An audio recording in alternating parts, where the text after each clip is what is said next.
ما شاء الله لا حول ولا قوة إلا بالله العلي العظيم. أعوذ بالله من الشيطان اللعين الرجيم. بسم الله الرحمن الرحيم. الحمد لله الذي هدانا لهذا وما كنا لنهتدي لولا أن هدانا الله. لقد جاءت رسل ربنا بالحق والصلاة والسلام على سيد الأنبياء والمرسلين سيدنا ونبينا مولانا أبي القاسم محمد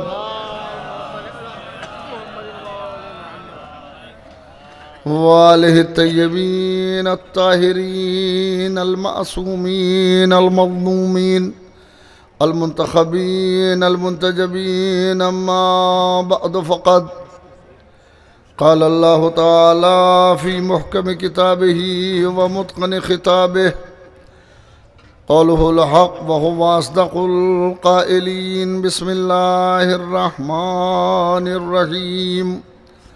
من عمل صالحا من ذكر أو أنثى وهو مؤمن فلنحيينه حياة طيبة.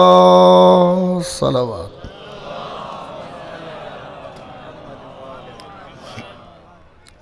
آئیے قرآن مجید کے اس آیت پر کچھ بحث کی جائے اور اس کی روشنی میں کچھ تلاش کیا جائے. سب سے پہلے ان دو حضرات کے لیے دعا کریں جو ابھی مجلس پڑھ کے گئے ہیں. برادر عزیز مولانا اعجاز صاحب، خدا انہیں صحت کاملہ اور عاجلہ عطا فرمائے. جناب نایاب ہلوری صاحب، خدا انہیں بھی شفا یاب فرمائے. دونوں قوم کے سرمائے ہیں، اچھے شاعر، وہ اچھے شاعر ہیں، یہ اچھے خطیب ہیں. خدا ان کو سلامت رکھے، اس لیے کہ بڑی مشکل سے ایک شاعر پیدا ہوتا ہے اور بہت مدت کے بعد ایک خطیب نظر آتا ہے. جو ہیں پروردگار انہیں سلامت رکھے، صحت و عافیت سے رکھے. یہ صحت کی خرابی ہے کہ وہ ہم سے عمر میں بڑے لگ رہے ہیں، حالانکہ چھوٹے ہی ہیں اور ہمارے بعد ہی یہ جوادیہ پہنچے ہیں، ہم جا چکے تھے وہاں سے. آئیے ایک بحث یہاں سے شروع کرتے ہیں کہ من عمل صالحا من ذکر او انثی، جس نے بھی نیک عمل کیا، من ذکر مردوں میں سے، او انثی یا عورتوں میں سے، وہو مؤمن، اور یہ نیک عمل انجام دینے والا مرد یا عورت صاحب ایمان بھی ہے. صاحب ایمان بھی ہے. تو اب وعدہ الہی یہ ہے اور قرآن نے وعدہ کیا ہے فَلَنُحْيِيَنَّهُ حَيَاةً طَيِّبَةً، تو ہم اسے حیات طیبہ عطا کریں گے. من عمل صالحا من ذکر او انثی، جو بھی نیک عمل انجام دے، چاہے وہ نیک عمل انجام دینے والا مرد ہو چاہے وہ عورت ہو. شرط یہ ہے کہ وہ نیک عمل جو بھی انجام دے رہا ہے، چاہے مرد ہو چاہے عورت ہو، مگر شرط یہ ہے کہ وہ مومن ہو. اگر وہ مومن ہے تو اللہ نے وعدہ فرمایا ہے کہ اسے حیات طیبہ عطا کرے گا. تو ایک بات قرآن نے طے کر دی کہ قرآن کے نزدیک عمل کی جزا اسی کی ہے جو صاحب ایمان ہے. صلوات پڑھے محمد والے محمد پر. حیات طیبہ عطا کرے گا. من عمل صالحا من ذکر، جو بھی نیک عمل انجام دے، چاہے وہ نیک عمل انجام دینے والا مرد ہو چاہے وہ عورت ہو، وَهُوَ مُؤْمِنٌ، اور وہ مومن بھی ہے، فَلَنُحْيِيَنَّهُ حَيَاتًا طَيِّبَةً، تو ہم اسے حیات طیبہ عطا کریں گے، ہم اسے پاکیزہ زندگی عطا کریں گے، ہم اسے بہترین زندگی عطا کریں گے، ہم اسے جنت کی زندگی عطا کریں گے، ہم اسے آخرت کی زندگی عطا کریں گے، مگر شرط یہ ہے کہ نیک عمل کرنے والا مومن ہونا چاہیے۔ تو اللہ کے نزدیک ہر عمل کرنے والے کی جزا نہیں ہے، بلکہ اس کی جزا ہے کہ جو مومن ہوتا ہے، تو جتنا ایمان بڑھتا جائے گا اتنی عمل کی جزا بڑھتی جائے گی۔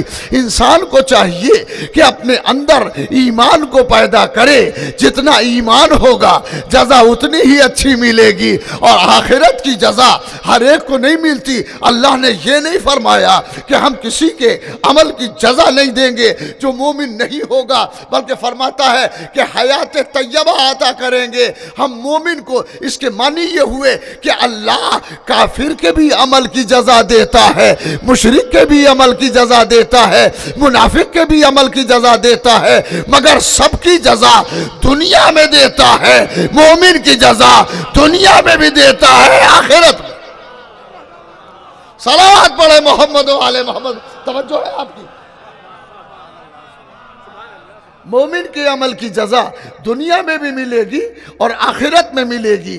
اگر کسی انسان نے، کسی ایسے انسان نے کہ جو مومن نہیں ہے، کوئی ہاسپٹل بنایا ہے، کوئی کالج کھولا ہے، کوئی اسکول بنایا ہے، کوئی پیاؤ لگائی ہے، کوئی کنواں بنایا ہے، تو اللہ اس کے عمل کو ضائع کرنے والا نہیں ہے، اللہ اس کے عمل کی جزا ضرور دے گا۔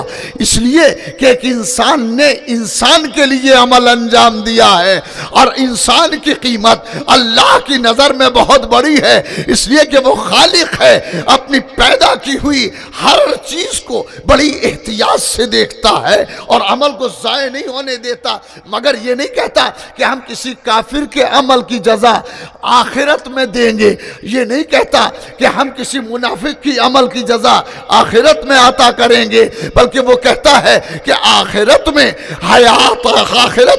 حیات طیبہ کی شکل میں جو جزا ملنے والی ہے وہ صرف مومن کا نصیبہ ہے، کافر کا نصیبہ نہیں ہے، منافق کا مقدر نہیں ہے، مشرک کا مقدر نہیں ہے، بلکہ مومن کا ہے۔ تو جتنا ایمان بڑھتا جائے گا اتنی جزا بڑھتی جائے گی، اور ایمان اپنے کمال کو جب تک نہیں پہنچے گا جب تک محبت علی دل میں نہ آ جائے۔ صلوات پڑھے محمد و آل محمد۔ توجہ فرما رہے ہیں آپ؟ آئیے قرآن کے تناظر میں اس کو دیکھتے ہیں، نظریہ قرآن اس میں تلاش کرتے ہیں۔ قرآن کیا آواز دیتا ہے؟ من عمل صالحا من ذکر او انثی، جس نے بھی نیک عمل انجام دیا، خواہ وہ نیک عمل انجام دینے والا مرد ہے خواہ وہ عورت ہے۔ تو اب قرآن کہتا ہے وَهُوَ مُؤْمِنٌ، اور وہ مومن بھی ہو، تو ہمارا وعدہ یہ ہے فَلَنَجْزِيَنَّهُ، ہمارا وعدہ یہ ہے فَلَنُحْيِيَنَّهُ حَيَاتًا طَيِّبَةً، ہم اسے حیات طیبہ عطا کریں گے، پاکیزہ زندگی عطا کریں گے، جنت کی زندگی عطا کریں گے۔ اما اسے جنت کی زندگی کیسے مل سکتی ہے جو سرداروں ہی سے محبت نہ کرتا ہو؟ جو جنت کے سرداروں سے محبت نہ کرتا ہو اسے جنت کی زندگی کیسے مل سکتی ہے؟ آئیے قرآن نے ایک لفظ استعمال کیا کہ وہ مومن ہو، وہ مومن ہو۔ تو یعنی یہ تو طے ہے کہ آخرت میں حیات طیبہ کی شکل میں صرف جزا اس کو دی جائے گی جو مومن ہوگا، ٹھیک ہے؟ مومن ہوگا۔ آئیے مومن کو تلاش کرتے ہیں کہ مومن کیا ہے۔ قرآن ارشاد فرماتا ہے قالت الاعراب آمنا، قالت الاعراب آمنا قل لم تؤمنوا ولکن قولوا اسلمنا۔ اعراب کہتے ہیں کہ ہم ایمان لے آئے۔ اعراب اور عرب میں تھوڑا سا فرق ہے۔ عرب وہ لوگ ہیں جو شہروں کے رہنے والے ہیں، سٹیز کے رہنے والے، اور اعراب وہ لوگ کہلاتے ہیں جو ان شہروں کے مدینے کے ارد گرد کی دیہاتی آبادی جو ہے اسے اعراب کہا جاتا ہے۔ قرآن منظر پیش کرتا ہے وقالت الاعراب، اعراب کہتے ہیں کہ ہم ایمان لے آئے۔ اعراب کہتے ہیں کہ یعنی دیہاتوں سے اٹھ کے کچھ لوگ آئے سرکار رسالت کی خدمت میں، آ کے کہتے ہیں آمنا، ہم ایمان لے آئے۔ اب یہ آمنا کے معنی یہ ہے کہ انہوں نے لا الہ الا اللہ بھی کہا، محمد بھائی صلوات تو پڑھے محمد والے، عجیب منزل ہے۔ انہوں نے لا الہ الا اللہ بھی کہا اور محمد رسول اللہ بھی کہا۔ اب قرآن کیا کہتا ہے؟ قالت الاعراب آمنا، اعراب کہتے ہیں کہ ہم ایمان لے آئے۔ قل لم تؤمنوا، میرے حبیب تو کہہ دے کہ تم ایمان نہیں لائے۔ نے غور نہیں کیا؟ سوچیں، اعراب کہتے ہیں کہ ہم ایمان لے آئے، لا الہ الا اللہ بھی پڑھا، محمد رسول اللہ بھی پڑھا۔ قرآن کہتا قل لم تؤمنوا، میرے حبیب تو کہہ دے کہ تم ایمان نہیں لائے۔ وہ کہتے ہیں ہم ایمان لے آئے، اور قرآن کہتا ہے میرے حبیب تو کہہ دے کہ تم ایمان نہیں لائے۔ تو میں کہوں پروردگار رسول ہی سے کیوں کہلا رہا ہے؟ بھئی یہ ایمان نہیں لائے، براہ راست تو ہی جو کہہ دے کہ تم ایمان نہیں لائے۔ نہیں، اللہ نے قل کو رکھ کے، قل جہاں جہاں استعمال ہوا ہے قرآن میں وہ خطاب سرکار دو عالم سے ہے۔ اللہ نے قل رکھا، قل لم تؤمنوا، میرے حبیب تو کہہ دے کہ تم ایمان نہیں لائے۔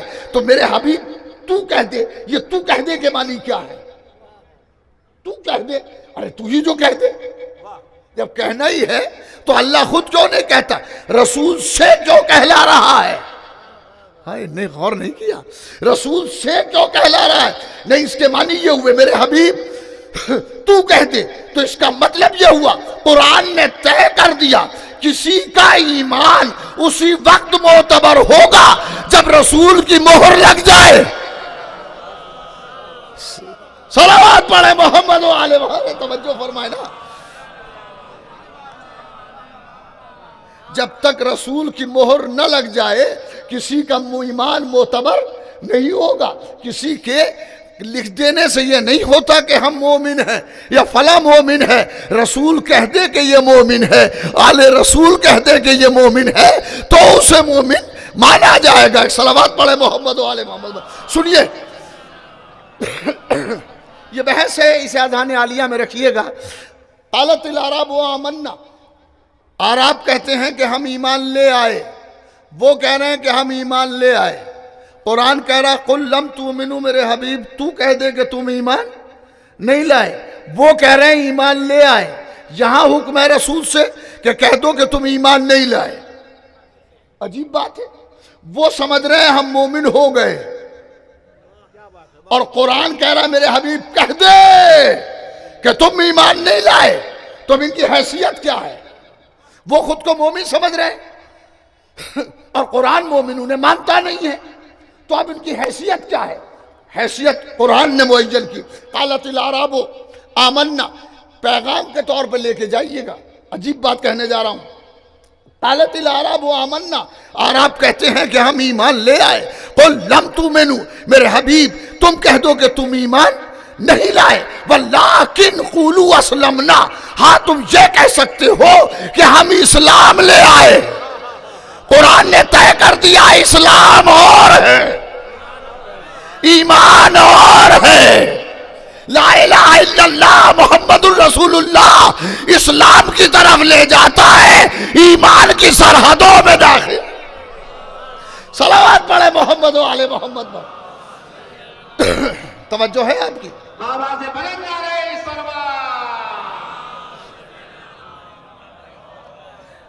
بہت تیزی سے گزرنا ہے اور ایک سفر ہے، میں چاہتا ہوں کہ تحفے کے طور پہ ایک چیز رہ جائے۔ مدتوں کے بعد اس طرف حاضری ہوئی ہے تو قالت الاعراب آمنا، اعراب کہتے ہیں کہ ہم ایمان لے آئے۔ قل لم تؤمنوا، میرے حبیب تم کہہ دو کہ تم ایمان نہیں لائے۔ ولیکن قولوا اسلمنا، ہاں تم یہ کہو کہ ہم اسلام لے آئے ہیں، یعنی اسلام مسلم ہے، ایمان مسلم نہیں ہے۔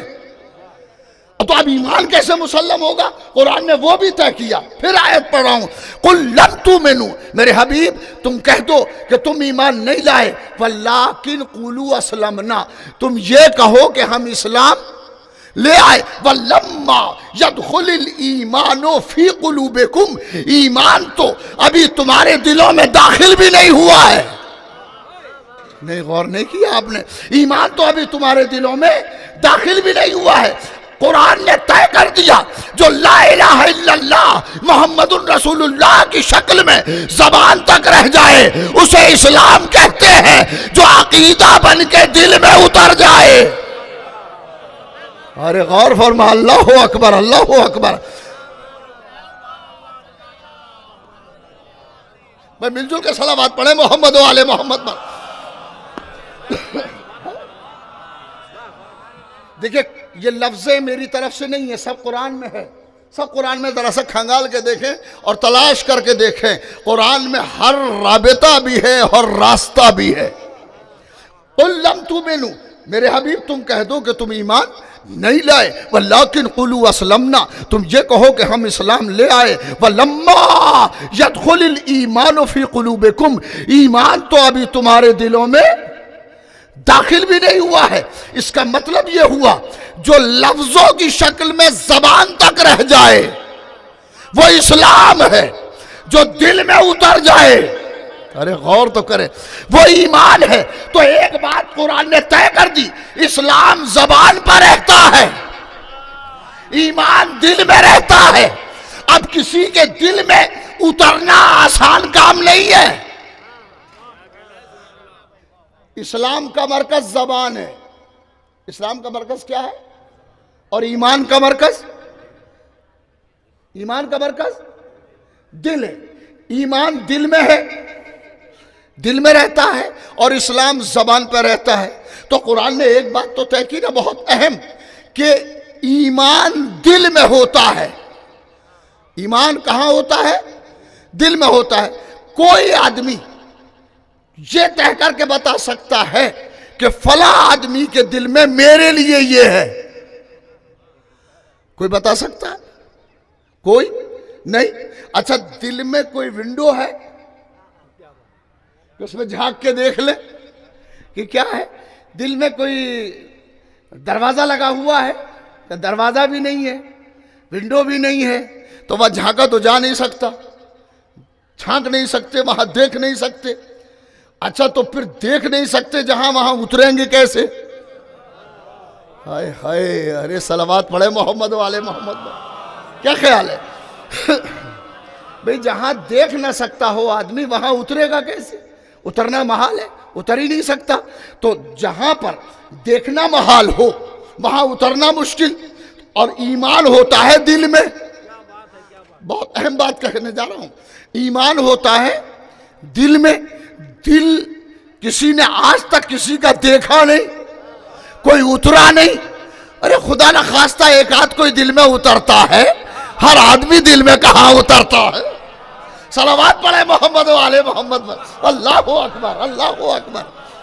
میں مل جل کے صلوات پڑھے محمد و آل محمد پر. توجہ ہے؟ دل میں اتر سکتا ہے؟ نہیں اتر سکتا. دل میں جھانک کے دیکھ سکتا ہے؟ نہیں دیکھ سکتا. کوئی دروازہ ہے؟ نہیں ہے. نہ دل میں دروازہ ہے، نہ دل میں ونڈو ہے، نہ کوئی جھانک سکتا ہے، نہ کوئی اتر سکتا ہے. میرے دل میں قدر صاحب کے لیے کیا ہے، قدر صاحب کے دل میں میرے لیے کیا ہے، یہ لفظوں سے تو بازیگری میں سمجھ میں آ سکتا ہے. ہائے میں کیا کہہ رہا ہوں، اور لفظوں ہی سے سمجھایا جا سکتا ہے، مگر اصل چیز لفظیں نہیں بتاتی. اصل چیز چہرے کی کیفیت بتاتی ہے. غور نہیں کیا میں کیا کہہ رہا ہوں؟ اصل چیز چہرے کی کیفیت بتاتی ہے. یوں تو ہر آدمی کہتا ہے ہم اہل بیت سے محبت کرتے ہیں، مگر پتہ تو مجلس میں چلتا ہے کتنے کرتے ہیں. جب اہل بیت کا نام سن کے چہرہ دھواں دھواں ہو جائے کیسے مان لے کہ محبت ہے؟ صلوات پڑھے محمد و آل محمد پر. توجہ ہے نا؟ اور اگر دل میں محبت ہے تو چہرے سے عیاں ہو جاتی ہے. چہرے سے عیاں ہو جاتی ہے، محبت کبھی چھپی نہیں رہتی، محبت چہرے سے واضح ہو جاتی ہے، محبت چہرے سے پتہ چلتی ہے۔ سرکار رسالت کی بزم میں 1000 مرتبہ واقعہ سنا ہے، آئیے میں بھی تبرکاً سنا دیتا ہوں۔ بزم سرکار رسالت میں بہت سے لوگ بیٹھے ہوئے تھے، ایک صاحب راستے میں ملے، جناب کس کو ملے؟ سلمان فارسی رضی اللہ عنہ۔ جناب سلمان فارسی کو ایک صاحب ملے اور انہوں نے پوچھا کہ رسول کی بارگاہ میں کون کون ہے؟ تو انہی نے کہا فلاں بیٹھے فلاں بیٹھے فلاں بیٹھے ہیں، اور ایک رسول کے زانو سے زانو ملائے بیٹھا ہے جسے میں نہیں پہچانتا، جسے میں نہیں پہچانتا ہے۔ تو اب یہ چلے آئے بز میں، اب جو دیکھا تو جہاں انہی نے بتایا تھا فلاں فلاں جگہ فلاں فلاں جگہ فلاں فلاں جگہ، اور جہاں زانو سے زانو ملائے ہوئے علی بیٹھے ہیں، اما آپ نے پہلے ہی کیوں نہیں سمجھا؟ اتنا قرب کسی کو نصیب ہی کب تھا سوائے حیدر کرار کے؟ اتنا قریب کوئی مصطفیٰ سے نہیں ہوتا تھا۔ آئے، انہوں نے دیکھا اچھا پیغمبر کے پاس علی بیٹھے ہیں، اور ایک مرتبہ آ کے کہا حضور آپ کہتے ہیں سلمان ہم اہل بیت میں ہیں، سلمان نے آج ہم سے جھوٹ بولا۔ پیغمبر نے فرمایا کہ ہم اہل بیت میں جو ہے وہ جھوٹ نہیں بول سکتا۔ یہ بار بار کہہ جا رہے ہیں سلمان نے ہم سے جھوٹ بولا، ہم سے جھوٹ بولا، اور آپ کہہ رہے ہیں کہ ہم اہل بیت میں۔ ایک باریک سی بات گزارش کر کے چلے جائیں، سوچتے رہیے گا۔ وہ کہہ رہے ہیں اعتراض اس بات پہ نہیں تھا کہ سلمان نے جھوٹ بولا، اعتراض اس پر تھا کہ آپ کہتے ہیں سلمان ہم اہل بیت میں ہیں۔ نہیں، اعتراض اس پر تھا کہ سلمان کہہ کے لیا آپ کہتے ہیں کہ ہم اہل بیت میں ہیں اور انہوں نے جھوٹ بولا۔ اس کا مطلب یہ ہوا کہ اس وقت تک صحابیت اس بات کا یقین رکھتی تھی کہ اہل بیت جھوٹ نہیں بولتے۔ اللہ اکبر، صلوات پڑھے محمد علیہ وسلم۔ ارے توجہ ہے، اہل بیت جھوٹ نہیں بولتے، چاہے دربار رسالت ہو چاہے دربار حکومت۔ ارے صلوات پڑھے محمد علیہ وسلم، میں کیا کہہ رہا ہوں، اللہ اکبر۔ اہل بیت جھوٹ نہیں بولتے۔ چلیے جناب، اور انہوں نے کہا کہ وہ پیغمبر نے کہا اچھا ایسا کرو سلمان کو آنے دو، سلمان ہی سے پوچھ لیں گے۔ کچھ دیر کے بعد جناب سلمان تشریف لائے اور پیغمبر نے پوچھا سلمان آج تم نے کچھ جھوٹ بولا کیا؟ یہ کچھ کہہ رہے ہیں۔ وہ کھڑے ہوئے، انہوں نے کہا ہاں حضور آج ہم سے سلمان نے جھوٹ بولا۔ اب کیا بولا؟ سلمان نے کہا بتا میں نے کیا کہا؟ کہا تم نے کہا کہ رسول کے زانو سے زانو ملائے ہوئے ایک ایسا شخص بیٹھا ہے کہ جسے میں پہچانتا، ہائے ہائے پہچانتا نہیں، تو کیا تم علی کو پہچانتے نہیں؟ بس سلمان نے کھڑے ہو کے اور رک کے کہا سنو وہاں بھی یہی کہہ رہا تھا، یہاں بھی یہی کہہ رہا ہوں، میں علی کو جانتا ہوں۔ ہائے ہائے ہائے ہائے، اللہ اکبر اللہ اکبر، میں علی کو جانتا ہوں، علی کو پہچانتا نہیں ہوں۔ اور پھر رسول کی طرف رک کر کے کہا سرکار میں نے تو وہی کہا جو آپ نے فرمایا، آپ ہی نے تو کہا ہے اللہ کو میں نے پہچانا ہے، علی نے پہچانا ہے، مجھے اللہ نے پہچانا ہے اور علی نے پہچانا ہے، علی کو میں نے پہچانا۔ صلوات پڑھے محمد علیہ وسلم، توجہ فرمائے۔ سرکار میں نے تو وہی عرض کیا ہے کہ جو آپ فرماتے ہیں علی کو میں نے پہچانا ہے یا اللہ نے پہچانا ہے، جسے نبوت اور توحید پہچانے اسے سلمان کیا جانے؟ کمال ہے جب ابھی تک شعور سلمان تک نہیں پہنچا تو کل ایمان تک کیسے؟ ارے صلوات پڑھے محمد و آل محمد پر۔ ابھی یہیں پر ٹکے ہوئے ہیں اور رکے ہوئے ہیں۔ ابھی سلمان کو نہیں سمجھ پائے ہیں کہ سلمان کیا ہے، سلمان کیا ہے۔ سلمان کہتے ہیں کہ میں نے تو وہی کہا جو آپ نے کہا، کیوں؟ اس لیے کہ علی کی محبت ایمان ہے، علی کی محبت اور علی کا بغض کفر و نفاق ہے۔ میں نے ابھی عرض کیا تھا کہ بعض چیزیں چہرے سے عیا ہو جاتی ہیں، بعض چیزیں چہرے سے عیا ہو جاتی، دل میں کیا ہے۔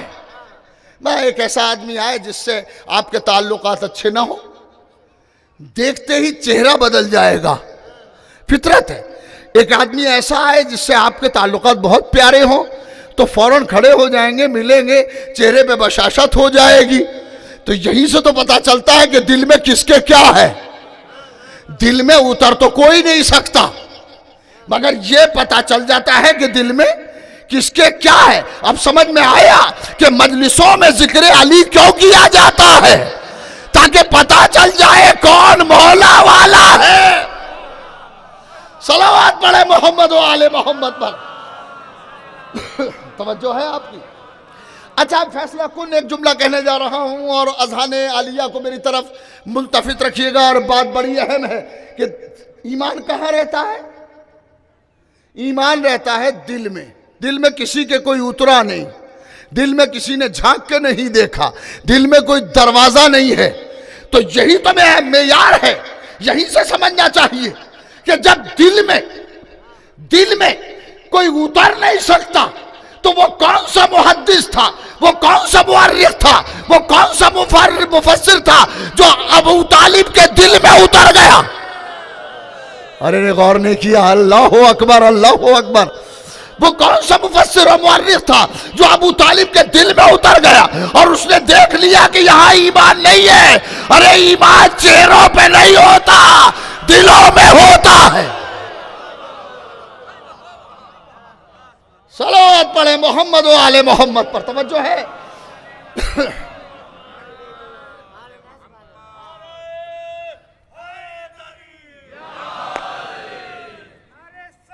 اللہم صلی علی محمد۔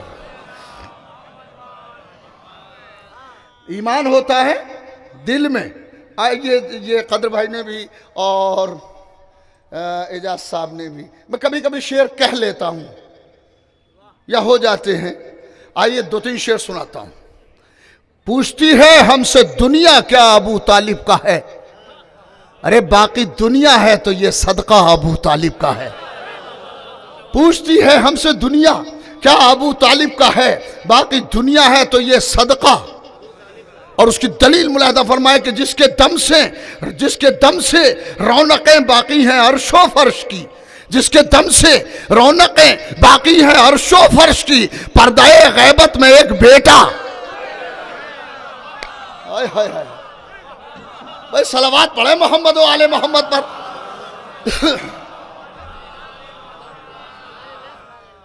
پردہ غیبت میں ایک بیٹا ابو طالب کا ہے۔ شعر تو بہت سارے ہیں، 2 شعر اور سن لیں کہ جس نبی کی ہر ادا قرآن کی پابند ہے، نبی وحی کے اشارے پر بولتا ہے۔ جس نبی کی ہر ادا، جس نبی کی ہر ادا قرآن کی پابند ہے، اس نبی کے عقد میں خطبہ۔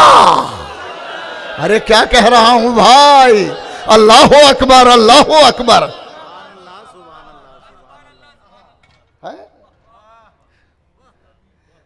عجیب ہے نا کہ جس نبی کی ہر ادا قرآن کی پابند ہے، اس نبی کے عقد میں خطبہ، اس نبی کے عقد میں خطبہ ابو طالب کا ہے۔ اور خطبہ عقد نبی کافر پڑھے ممکن نہیں۔ اللہ اکبر، اللہ اکبر۔ جس نبی کی ہر ادا قرآن کی پابند ہے، اس نبی کے عقد میں خطبہ ابو طالب کا ہے۔ جس نبی کی ہر ادا قرآن کی پابند ہے، اس نبی کے عقد میں خطبہ ابو طالب کا ہے۔ خطبہ عقد نبی کافر پڑھے ممکن نہیں۔ سوچو عند اللہ کیا رتبہ ابو طالب۔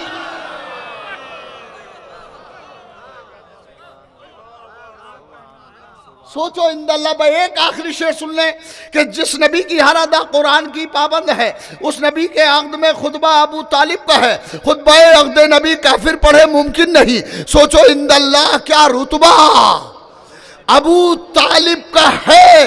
شعر لے کے چلے جائیں کہ ان کو گھر چھوڑا تو پھر قرآن سے پاؤ گے کیا؟ ارے نے غور نہیں کیا بابا، غور کریں۔ ابو طالب ہے، عظیم شخصیت ہے کہ ان کو گھر چھوڑا تو پھر قرآن سے پاؤ گے کیا؟ بائے بسم اللہ میں نقطہ۔ اللہ اکبر، اللہ اکبر۔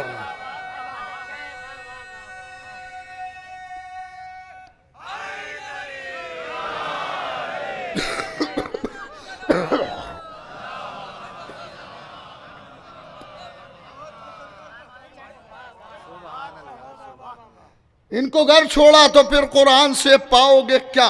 بائے بسم اللہ میں نقطہ ابو طالب کا ہے۔ تو ایک بات تو سمجھ میں آئی کہ ایمان رہتا ہے دل میں، دل میں ابو طالب کے کوئی اترا نہیں۔ جب اترا نہیں تو کیسے کہا کہ یہ مومن نہیں ہے؟ اور اب رہا محمد کو بچانا تو یہ عظیم کام ابو طالب کا ہے، مگر دو باتیں ہیں۔ دادا کا کام تھا محمد کو بچانا، پوتے کا کام ہے محمدیت کو بچانا۔ محمد کو جس نے بچایا اسے ابو طالب کہتے ہیں، محمدیت کو جس نے بچایا اسے حسین کہتے ہیں۔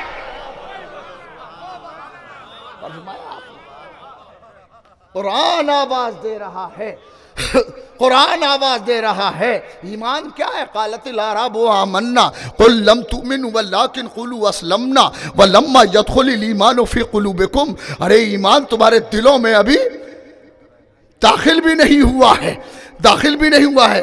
وَإِن تُطِيعُوا اللَّهَ، ایمان کیوں نہیں داخل ہوا؟ ان تطیعوا اللہ ورسولہ لا یلدکم من اعمالکم شیئا، اگر تم اللہ اور اس کے رسول کی اطاعت کرتے تو خدا تمہارے ایمان سے کچھ بھی کم نہ کرتا۔ بھائی صلوات تو پڑھے محمد والے ہوں۔ دیکھیے عجیب بات ہے، کیا یہ عجیب بات نہیں محسوس ہو رہی ہے؟ ان تطیعوا اللہ ورسولہ لا یلدکم من اعمالکم شیئا، ترجمہ کرنے جا رہا ہوں۔ ان تطیعوا اللہ، اگر تم اللہ اور اس کے رسول کی اطاعت کرتے تو خدا تمہارے اعمال سے کچھ بھی کم نہ کرتا۔ اور نہیں کیا؟ ان تطیعوا اللہ ورسولہ لا یلدکم من اعمالکم شیئا، اگر تم اللہ اور اس کے رسول کی اطاعت کرتے تو اللہ اس کا رسول تمہارے اعمال سے کچھ بھی کم نہیں کرتا۔ تو یہی سے بات طے ہوتی ہے کہ جو اللہ اور اس کے رسول کی اطاعت نہ کرے اس کے بہت سے اعمال چھوٹے ہو جاتے ہیں، جو اللہ رسول کی اطاعت کرے اس کا چھوٹا عمل، ارے غور کرے، عجیب نتیجہ ہے نا۔ جو اللہ رسول کی اطاعت نہ کرے اس کے بڑے اعمال چھوٹے ہو جاتے ہیں، اور جو اللہ اور اس کے رسول کی اطاعت کرے اس کا چھوٹا عمل بڑا ہو جاتا ہے۔ اگر یقین نہ آئے تو میرے ساتھ چلو، کربلا میں دونوں منظر ہیں، حرملہ بھی ہے، حر علیہ السلام بھی ہے۔ ارے نہیں، ارے غور نہیں کیا۔ صلوات پڑھے محمد و آل محمد۔ حرملہ علیہ اللعن بھی ہے، حرملہ علیہ اللعن بھی ہے، حر علیہ السلام بھی ہے۔ حرملہ کے سجدے تو بہت ہیں مگر اطاعت رسول میں نہیں ہے، اطاعت خدا میں نہیں ہے، تو اس کے اکارت ہو گئے سجدے۔ اور حر نے اپنی زندگی میں ایک ہی نماز ایسی پڑھی کہ پروردگار یہ نماز پڑھتا ہوں حسین کے پیچھے۔ اس ایک نماز نے حر کو علیہ السلام بنا دیا ہے۔ صلوات پڑھے محمد و علیہ۔ ارے توجہ فرمائے۔ منزل اور مقام تو نہیں ہے اس لیے کہ بحث جاری ہے، مگر ایک شعر یاد آ گیا ہے۔ تو میں پڑھے دیتا ہوں. یہ شاہ ہمارا بچپن تھا، قدر بھائی اس وقت جوان تھے، یہ محفلیں جونپور اور ادھر ادھر پڑھتے تھے. ہم ان کے وطن بھی آتے تھے. جمعہ ہم نے کافی دن پڑھایا پارا میں. صلوات پڑھے محمد و آل محمد پر. ان کے والد منظر چچا بہت مشفق، بہت محبت کرنے والے، ایسے لوگ کم ہوتے ہیں. ہم مدتیں گزر گئیں، پارا اور سسنڈی کو ابھی تک بھولے نہیں ہیں. صلوات پڑھے محمد و آل محمد. تو یہ اسی زمانے کا شعر ہے، جب ہمارا بچپن تھا ہمیں یاد رہ گیا ہے. شعر بڑا قیمتی ہے، حالانکہ بالکل لگتا ہے کہ عام سا شعر ہے، مگر ہے قیمتی، تحفہ بچوں کے لیے اور نوجوان نسل کے لیے. تو کیا عجیب شعر کہا ہے کہ اطاعت خدا و رسول نہیں کی اور سجدے کیے تو ہرملا بنا، اور اطاعت رسول اور خدا کر کے ہر بنا. ہرملا علیہ اللعن ہے، اس پر اللہ کی لعنت ہے، اور ہر علیہ السلام ہے. شعر سن لے، زندگی بھر یاد رکھے کہ اب خط بھی کوئی لکھے تو جنت کے پتے پر. اللہ اکبر، اللہ اکبر. اب خط بھی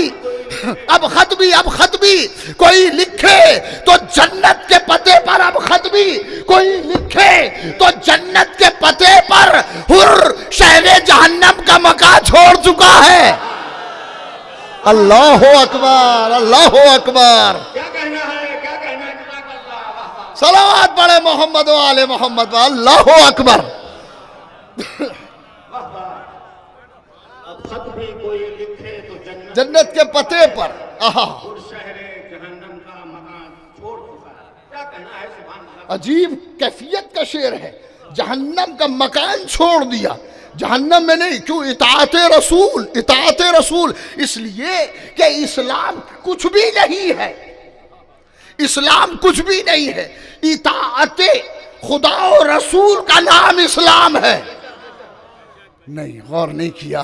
اس یہ فکر ہے، یہ ایک فلسفہ ہے. اس فلسفے پہ غور کریں کہ خدا اور رسول کی اطاعت کا نام، صلوات پڑھیں، خدا اور رسول کی اطاعت کا نام اسلام ہے. 10 والیوم میں کتابیں لکھی ہوئی ہیں. اسلام، اس کی ڈیفینیشن، اسلام اور اس کی پریبھاشا، والیوم پہ والیوم لکھے جا رہے ہیں. اسلام یہ ہے، اسلام وہ ہے. اسلام میں سیدھی سی بات کرو نا، اسلام ہے کیا؟ اسلام ہے کیا؟ اسلام نام ہے اطاعت خدا و رسول کا. اسلام نام ہے اطاعت خدا و رسول کی. اطاعت ہے تو اسلام ہے. ورنہ آپ خوب نمازیں پڑھیے، اللہ ہی کو نہیں مانتے ہیں، کوئی حاصل نہیں. رسول کی اطاعت نہیں ہے، کوئی حاصل نہیں ہے. اسلام نام ہے کس چیز کا؟ ان تطیعوا اللہ ورسولہ لا یجلدکم من اعمالکم شیئا. اگر تم اللہ اور رسول کی اطاعت کرتے تو اللہ اور رسول تمہارے اعمال سے ذرہ برابر کمی نہ کرتے. تو اس کے معنی یہ ہوئے کہ اسلام نام ہے اطاعت خدا اور رسول کا. آئیے آیت پڑھتا ہوں. ارشاد ہوتا ہے، ما آتاکم الرسول فخذوہ وما نہاکم عن فانتہوا. جو رسول تمہیں دے اسے لے لو. نہیں، ما آتاکم الرسول فخذوہ، جو رسول تمہیں دے اسے لے لو. وما نہاکم عن فانتہوا، جس سے رسول تمہیں روک دے اس سے رک جاؤ. آیت ہے، ما آتاکم الرسول فخذوہ وما نہاکم عن فانتہوا. جو رسول تمہیں دے اسے لے لو، اور جس سے روک دے اس سے رک جاؤ. سمجھ میں آیا؟ 10-20 والیوم، 10-20 جلدوں میں اسلام کی تعریف کی گئی ہے، مگر ایک چھوٹی سی آیت ہے جس میں پورا اسلام ہے.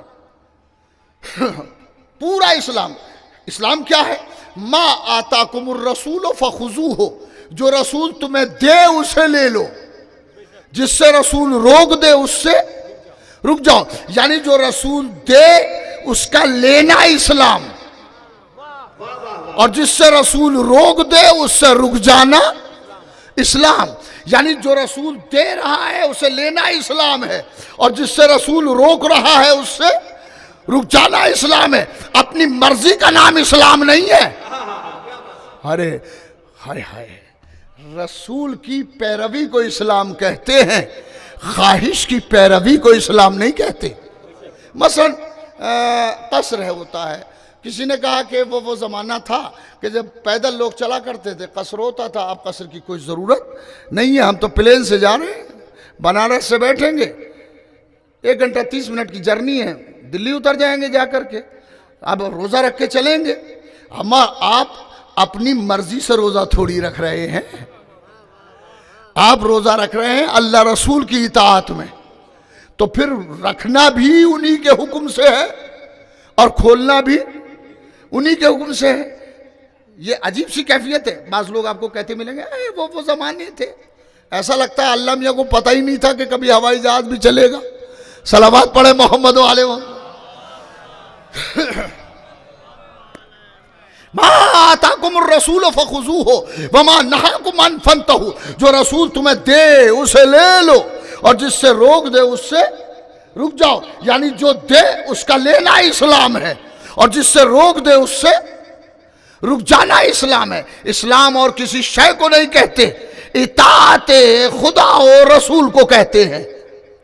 ما آتاکم الرسول فخذوہ، جو رسول تمہیں دے اسے لے لو، اور جس سے روک دے اس سے رک جاؤ۔ یہ اطاعت ہی تو ہے، جو دے اسے لو اور جس سے روک دے اس سے رک جاؤ۔ الحمدللہ 1400 برس سے ہم وہیں بیٹھے ہوئے ہیں جہاں رسول نے بٹھایا تھا۔ ارے نہیں، ہم اسی دروازے پر بیٹھے ہوئے ہیں جہاں سرکار دو عالم صلی اللہ علیہ وآلہ وسلم نے ہمیں بٹھا دیا تھا۔ ہم نے وہی کام کیا جو سرکار نے چاہا، اس لیے کہ اطاعت کرنا ہے رسول کی۔ جسے رسول نے غدیر میں اٹھایا اسے بھلایا نہیں، اور جسے پہلو سے اٹھایا اسے بلایا نہیں۔ صلوات پڑھے محمد و آل محمد پر۔ بابا سے بلند نعرہ توجہ ہے؟ ایک نعرہ حیدر۔ غور فرمایا آپ نے؟ جسے اٹھایا اسے آج تک قریب نہیں بلایا، جسے پہلو سے اٹھایا، اور جسے ہاتھوں پہ اٹھایا آج تک اسے بھلایا نہیں ہے۔ نہ اسے بھلایا ہے نہ اس کے جشن کو بھلایا ہے۔ جب غدیر آتی ہے منظر کو تازہ کیا جاتا ہے، اما پالانے شتر کا نہ صحیح مسجد ہی کا منبر۔ صلوات پڑھے محمد و آل محمد پر۔ اللہ اکبر۔ ہم نے اس منبر کو بھلایا نہیں ہے، اس یاد کو بھلایا نہیں ہے۔ ابھی میرے پیشو ذاکر مولانا اعجاز حسنین صاحب غدیری، خدا انہیں صحت و عافیت سے رکھے، طول عمر عطا فرمائے، خدا انہیں عمر نوح عطا فرمائے، کربلا کے صدقے میں ان کو صحت عطا فرمائے، اور اسی طرح جیسے وہ پہلے ذکر کرتے تھے اسی انداز میں ذکر اہل بیت کرتے رہیں۔ انہی نے ایک واقعے میں اشارہ کیا، واقعے تو انہوں نے آج بہت سارے پڑھ ڈالے، ذرا یعنی پورا سناپسس تھا، وہ پورا مجلس کیا تھی، سناپسس تھا۔ صلوات پڑھے محمد و آل محمد پر۔ مگر یہ بھی ذہن ہے بھئی، ذرا سا صلوات آہستہ پڑھ کے دیکھیں کیسے پڑھی جاتی ہے، ذرا ہاتھ بتائیں۔ ہاں کل کے لیے کراج نہ خصہ شراب میں، یہ سوئے زن ہے ساقی کوثر کے باب میں۔ صلوات پڑھے محمد و آل محمد پر۔ تو میں عرض کر رہا تھا ما آتاکم الرسول فخذوہ وما نہاکم عنہ فانتہوا، جو رسول تمہیں دے اسے لے لو، اور جس سے رسول روک دے اس سے رک جاؤ، برادر عزیز نے بھی فرمایا تھا کہ پوری مسجد چھلک رہی تھی جب حسین علیہ السلام آئے، اور بڑا اچھا جملہ کہ مورخ کا قلم الجھا تھا، حسین کا قدم نہیں الجھا تھا۔ ارے غور تو کریں، اور جو مسائل کو سلجھا دے وہ خود کیا الجھے گا، مگر مسئلہ یہ ہے کہ حکمت تھی پروردگار کی کہ آج ایسا ہو تاکہ ہر ایک کو اپنی حد معلوم ہو جائے۔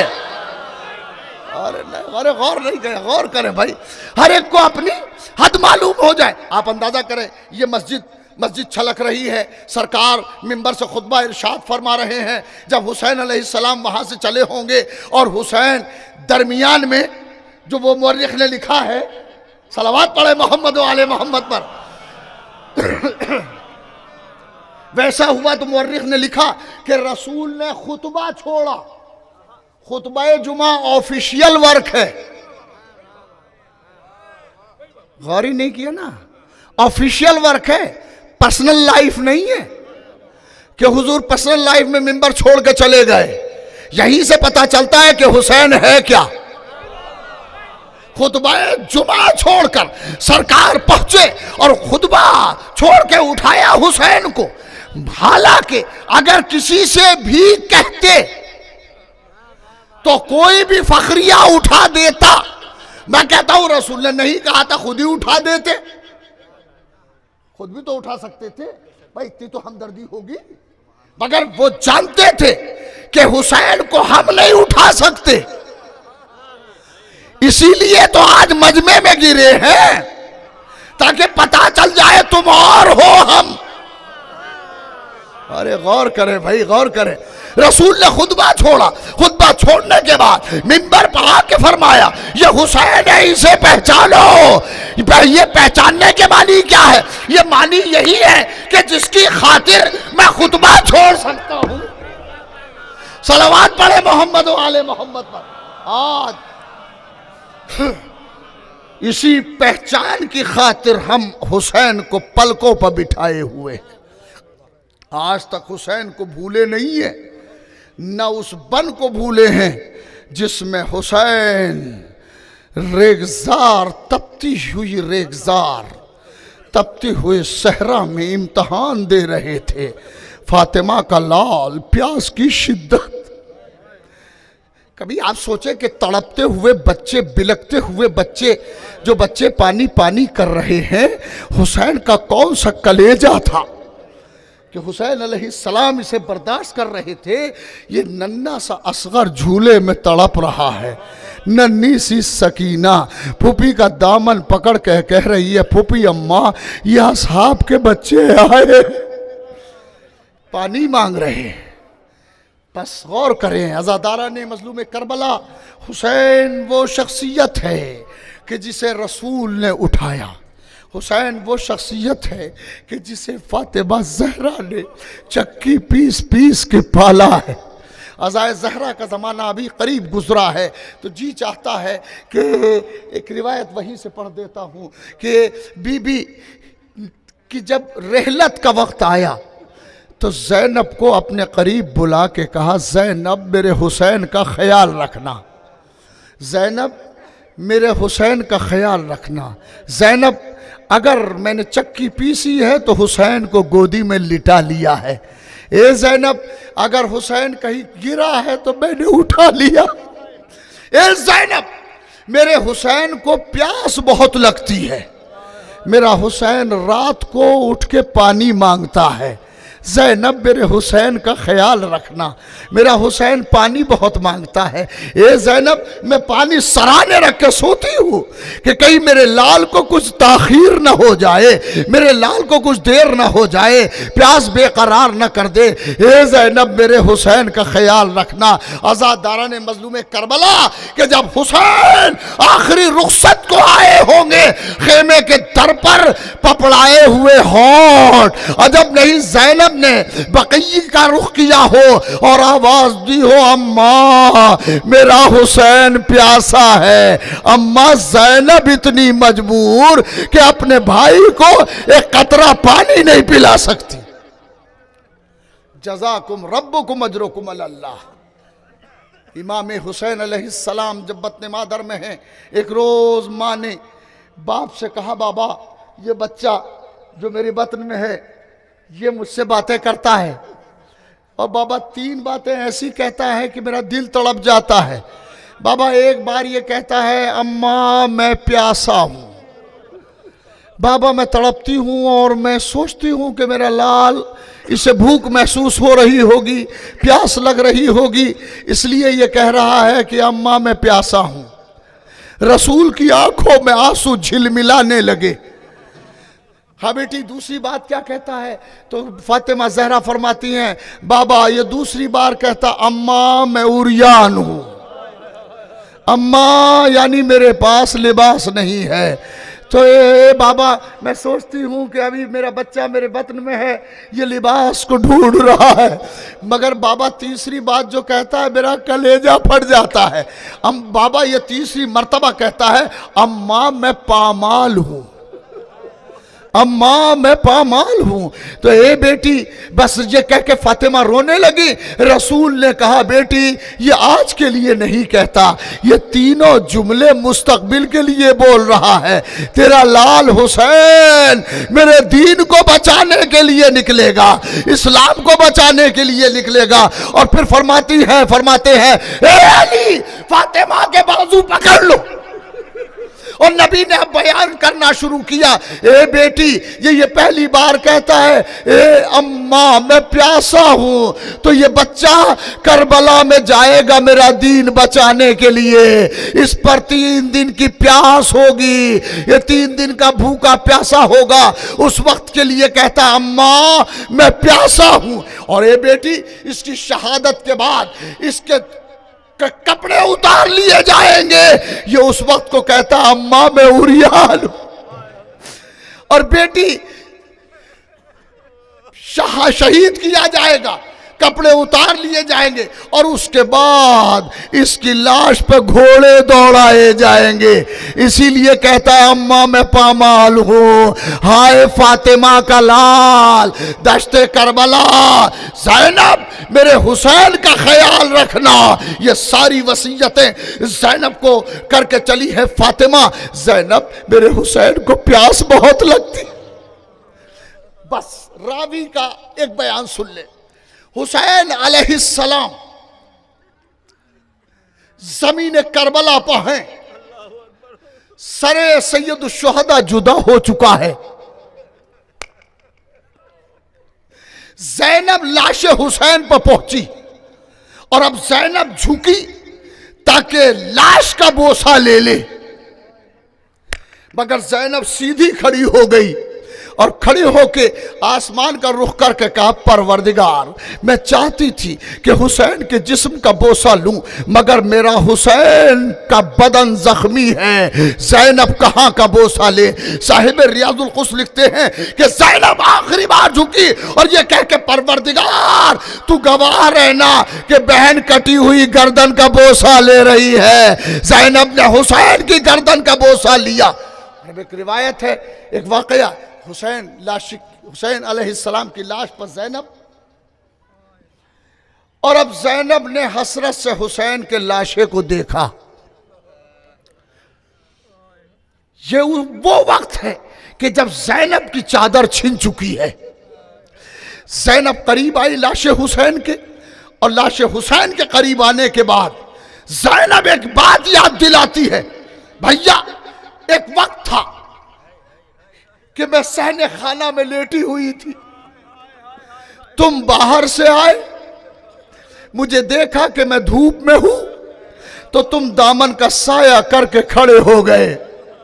جب میری آنکھ کھلی تو تم پسینے میں بھیگے ہوئے تھے، میں نے تمہارے پیشانی سے پسینہ پوچھا، اور پہنچ کے کہا بھیا تم نے کیوں زحمت کی؟ تو بھیا تم نے کہا تھا کہ بہن یہ کیسے ہو سکتا ہے کہ میری بہن دھوپ میں ہو؟ اور میں سائے میں جا کے بیٹھ جاؤں۔ اے بھیا حسین، اسی دن سے زینب موقع کے انتظار میں تھی کہ کوئی موقع ایسا ملے گا کہ میں بھی تم دھوپ میں ہوں گے تو میں سایہ کر کے کھڑی ہو جاؤں گی۔ اے بھیا قسمت نے کوئی موقع نہ دیا، آج آخری موقع ملا، مگر میری غربت میری چادر چھن چکی ہے۔ ہائے بھیا زینب کیسے سایہ کرے۔ انا للہ و انا الیہ راجعون، رضا بقضائہ و تسلیما لامرہ، الہی بحق من ناجاک و بحق من دعاک فی البر والبحر، فصلی علی محمد وآلہ وتفضل علی فقراء المؤمنین والمؤمنات بالغنى والثروة وعلى مرضى المؤمنین والمؤمنات بالشفاء والصحة وعلى أحياء المؤمنين والمؤمنات باللطف والكرامة وعلى أموات المؤمنين والمؤمنات بالمغفرة والرحمة وعلى مسافر المؤمنين والمؤمنات بالرد إلى أوطانهم سالمین غانمین بمحمد وآلہ الطاہرین۔ پروردگارہ اس مجلس کا جو ثواب تو نے معین فرمایا ہے، جن مرحومین کا نام لیا گیا تھا ان کو پہنچے۔ پروردگارہ اس مجلس میں آنے والے اور اس مجلس کے قائم کرنے والوں کی دلی مرادوں کو پورا فرما، جو بیمار ہیں انہیں صحت کاملہ اور عاجلہ عطا فرما، جو پریشان حال ہیں ان کی پریشانی کو دور فرما، جو پروردگارہ جو عالم غربت میں ہیں، عالم مسافرت میں ہیں، ان کو اپنے وطن میں لا۔ پروردگارہ جو بے اولاد ہیں انہیں اولاد عطا فرما، جو بے روزگار ہیں انہیں روزگار عطا فرما۔ پروردگار ملک کے حالات کو بہتر سے بہتر بنا دے۔ پروردگارہ ہمارے امام زمانہ علیہ السلام کا ظہور فرما اور ہمیں ان کے آبان و انصار میں شمار کر۔ ربنا تقبل منا انک انت السمیع العلیم۔ ایک مرتبہ سورہ الحمد اور 3 مرتبہ سورہ اخلاص پڑھ کے ان جملہ مرحومین کی روح کو ایصال ثواب فرمائے۔